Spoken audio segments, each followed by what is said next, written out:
Ukraine wants to do another counteroffensive. I think the United States and NATO likewise want them to do it, but wanting and doing are two totally different things. I mean, I always sort of joke about, I want to climb Mount Everest. I really do. I think that would have been cool, but I can't do it. There's a number of reasons why I can't do it. One, can't afford it, $60,000 to $80,000. Two, my knees aren't going to work. Maybe 20 years ago they would have worked. Three, my lungs aren't going to work. Four, my brain's not going to work. We could just go on and on as to why this isn't going to happen. And when we take a look at the Ukrainians, we have to realize that they don't have the forces necessary to mount a viable counteroffensive. A lot of the equipment that they need is still in the process of being delivered. Crews are being trained on that equipment. They haven't come up with adequate, sustainability, logistical sustainability procedures. And then the practicalities of the reality of the battlefield. Bakhmut is on the verge of falling. The Russians are carrying out offensive operations throughout the line of contact, and the Ukrainians are suffering horrific casualties. And so the forces earmarked for this counteroffensive are instead probably going to be thrown in to plug holes in the line, or to create a second line of defense in the Kramatorsk region once Bakhmut falls. The notion that Ukraine is going to be able to assemble 80,000 men, well trained, by the way. I mean, remember, where are these guys getting trained? How are they getting trained? Juan, you were in the Marine Corps. When you came out of basic training, were you a combat ready Marine? Yes, sir. No, you weren't. You had basic training. You had to go to advanced individual training.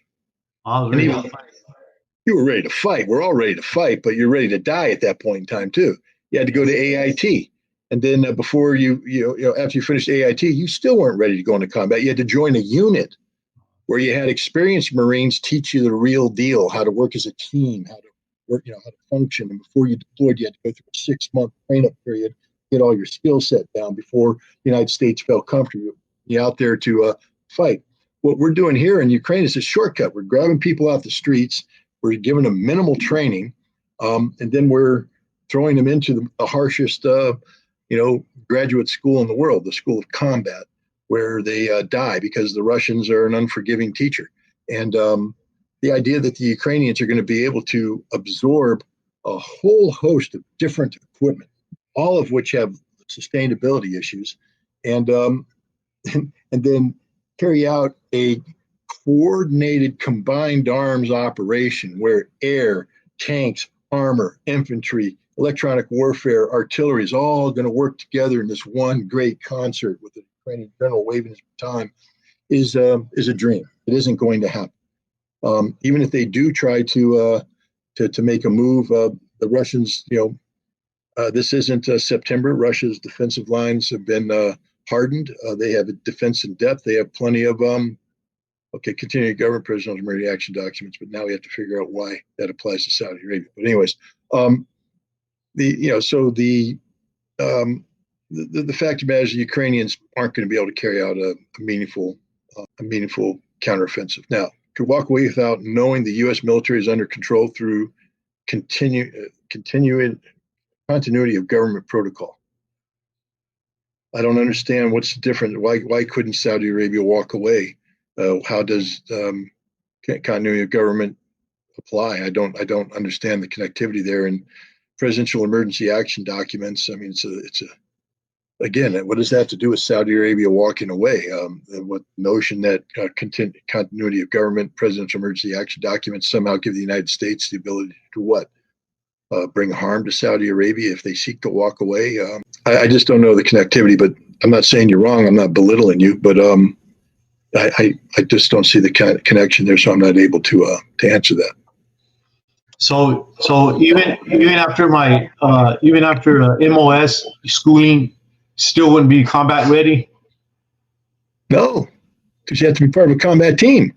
Oh, okay. I mean, okay, Juan, let me ask you this. Okay, I rotate into my unit, and I spend 6 months training with my unit. And my unit has Marines that have been in for 2, 5, 10, 15 years. Some of them have combat experience. All of them are experienced in the reality of the Marine Corps. They've been through combined arms training. They've been through several combined arms exercises in 29 Palms. They've worked as a team. You come out of AIT, and we just take a battalion of guys straight out of AIT, all you guys. And your battalion's going up against my battalion. Who's going to win? Your battalion.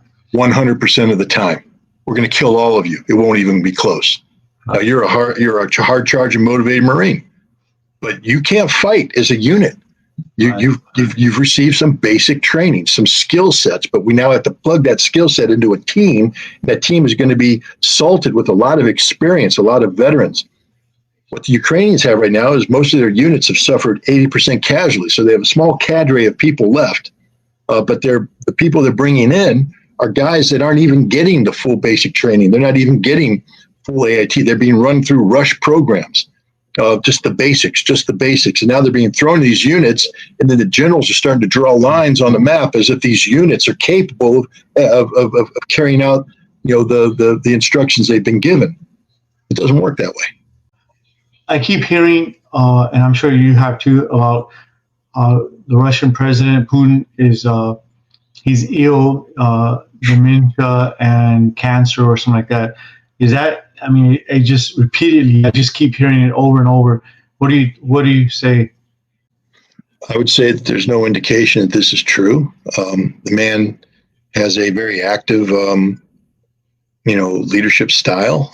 He travels. He has meetings. He looks healthy in these meetings, and he's healthy. If he has cancer, he's hiding it well. But I look. There's a concerted effort to diminish the stature of Putin. The reason why they're bringing it out there is because the United States understand that things that come out of the United States come out of the West, et cetera. We tend to mirror image our fears about ourselves. I mean, look what happens. The Ukrainians are suffering overwhelming casualties. So what do we say? Russia's suffering overwhelming casualties. It's not true, but we throw it out there as a counter. So people go, who's suffering more overwhelming casualties? Russians, it's Ukrainians. Joe Biden is a bumbling idiot, with suffering from dementia and other physical ailments. So when you compare and contrast that with Vladimir Putin, who's the epitome of health out there answering questions in a coherent fashion, et cetera, we have to diminish him by saying, well, he's dying of cancer. Something's happening. So this is simply the collective West mirror imaging their fears onto the Russian president. But anybody who studies Vladimir Putin, listens to what he says, looks at how he's operating, understands that he's a 70-year-old man who's doing a really, really good job. Okay. My wife says, when this is all over, how will this war affect everyone economically? Well, we have to answer that question.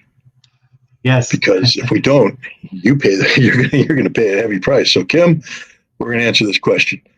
I think what people are seeing is how this war has, even prior to this war, I think any sound geopolitical analyst would say that the United States had reached its apex a long time ago and was actually in decline right now.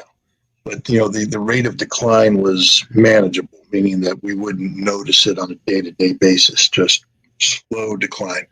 This war is suddenly, with the declines, turned into a collapse. Marco Rubio said something very interesting. I'm not a big fan of Marco, little Marco, to quote Donald Trump, but he said he was talking about Brazil and the fact that Brazil just executed major economic agreements with China using the Chinese currency. They're dumping the dollar. They're not using the dollar anymore. And he said, if that happens, the largest economy in South America will no longer be able to we won't be able to exert our influence. So you see, because the only way we can exert influence on people is to threaten them. That's what he said. He said, we can't sanction them, so we lose the ability to coerce them. And you just have to reflect on the fact that a U.S. senator thinks that it's a good idea that we can sanction people and coerce people, and that's what drives how America interacts with the world. And you're just like, are you insane? The answer is yes, he is insane. The spokesperson of the White House basically said, dumping the dollar is an affront to the American people, that it hinders our freedom, our liberty, our economic well-being. The world doesn't have an obligation to use the dollar. It doesn't have an obligation at all. the dollar was an article of convenience, and the world would have continued to use the dollar because it was prevalent had the United States behaved responsibly. But what did we do when we say you have to use the dollar as your reserve currency? Okay, Russia accumulates hundreds of billions of dollars worth of reserve currency, sovereign wealth. And when this happened, we stole it. We stole it. Straight up stole it against the law. Even Janet Yellen, the Treasury Secretary, said, yeah, we're just robbers. And so now the rest of the world's going, whoa, we got our money in dollars too. You're going to steal it from us when we do something that you're not happy with? And the world's tired of being sanctioned for being a sovereign state. Just because the United States has a problem with Iran doesn't mean that the rest of the world can't do business with Iran, but because we had dominated the global economic system, we sanction anybody who does business with Iran. So the world's saying, we're done with this. It's over. They are walking away from the dollar like you would. They're running away from the dollar. They're just dumping the dollar. They'll start dumping bonds. They'll start dumping everything. The world holds all this debt. What happens when the world dumps the debt? What happens to the dollar? What happens to our economy? The American economy is in free fall right now. We just haven't realized it yet.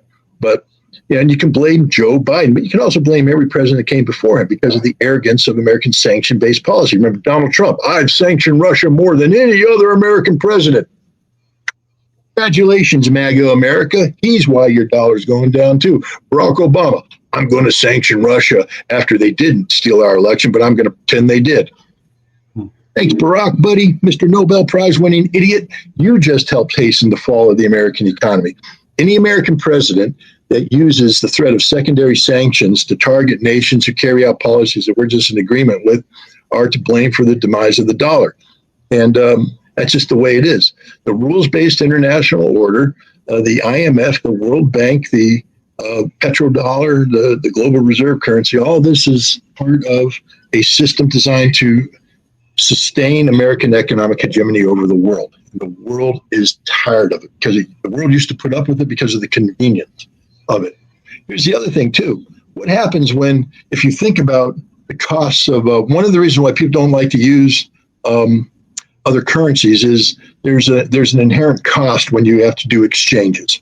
Inherently, you're losing money in the exchange rate. If the economy fluctuates, you don't have the kind of stability. The reason why you want to do business in a single currency is that whatever happens to the dollar happens to everybody. It's all the same. So it's all an even playing field in terms of that. There's predictability and stability.